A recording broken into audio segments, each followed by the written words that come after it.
Temptation is an intrinsic part of the human experience.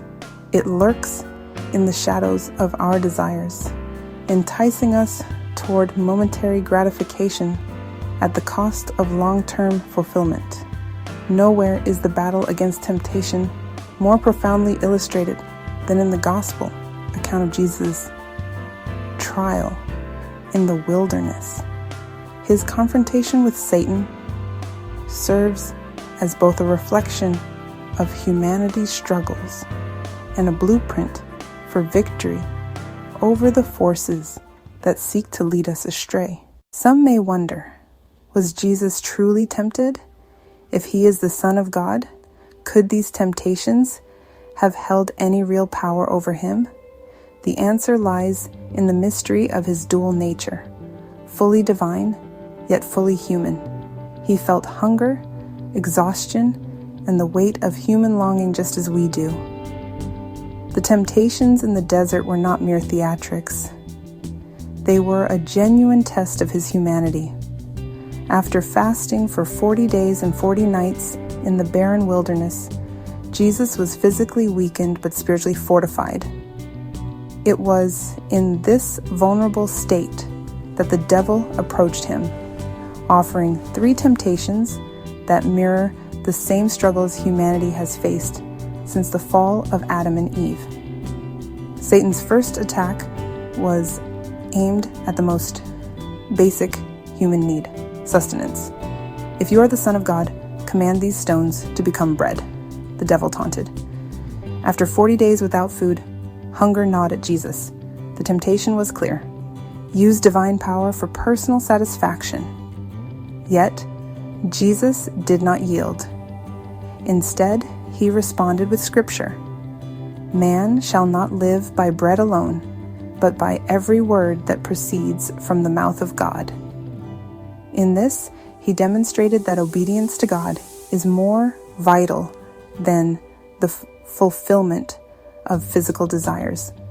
Next, Satan took Jesus to a high mountain and showed him all the kingdoms of the world, their splendor gleaming before him. All these I will give you, Satan promised, if you bow down and worship me.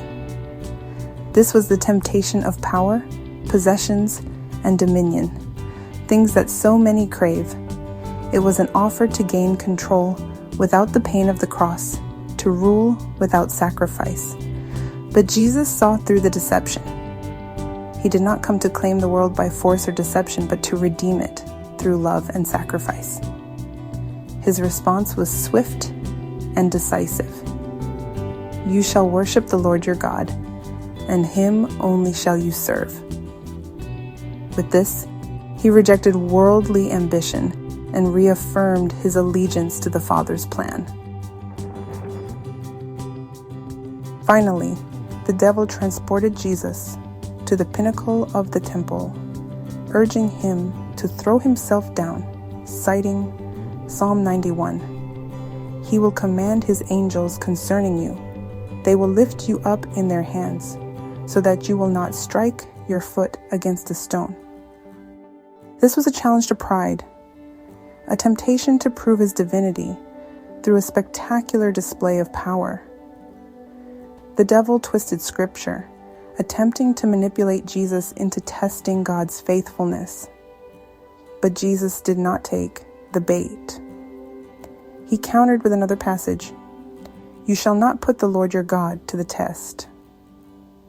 With this, he rebuked the temptation of pride, choosing humility and obedience over self-glorification.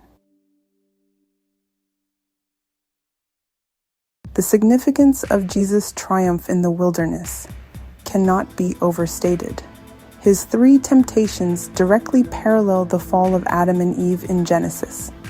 This victory signals the redemption of humanity. Where Adam failed, Christ prevailed.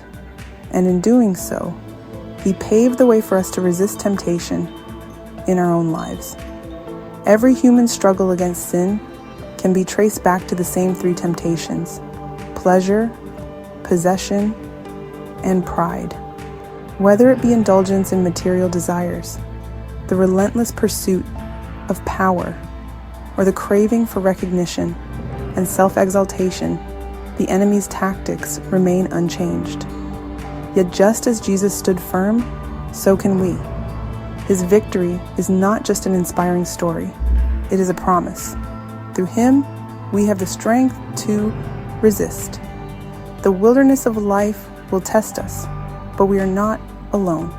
Jesus has walked this path before us, and in him, we find the power to overcome.